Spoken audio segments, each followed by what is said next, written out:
So Stan, as I've listened to you speak today, the two big concerns that I hear expressed are we're going to be paying taxes on everything, all of our giving. We've been able to set that aside. That if we use a portion of our property, that we're going to lose tax exemption on everything. We've set that aside. What else would you like to share before we close up today? You know, Joe, I think I would encourage you and I have had a couple conversations about maybe some next steps. And I know you're going to talk about that in a few minutes.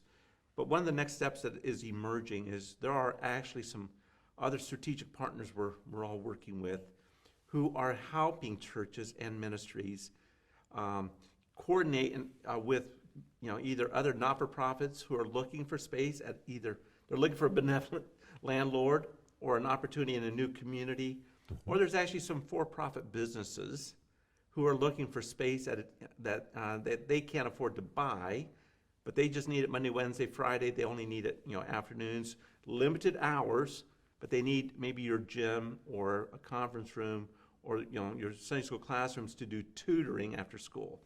And they're desperate for places that are already set up and furnished, ready to go. I think the other item I would want to talk about is just there's just so much opportunity now. Don't be fearful of it, but do engage professionals. We've worked enough together that please call you, Joe, and talk to you about it. You've got a lot of materials and resources to talk them through it. And certainly if it's more than you've got the information, you'll pick up the phone, you'll email me, and I can jump in. But I really want to encourage those listening today to reach out to you and your team for next steps, because they really are there. There are organizations really wanting to make a difference. And I'm talking to some organizations right now, doing some strategic planning, for example, with a food bank who is one of the largest in the state of Georgia, who's looking for more churches for distribution outlets. Instead of them having it all in one central location, they pick up from warehouses. They've got huge warehouses they're delivering to a lot of. How do we do this statewide? They're already looking for places. So as a church, you don't have to do all these ministries.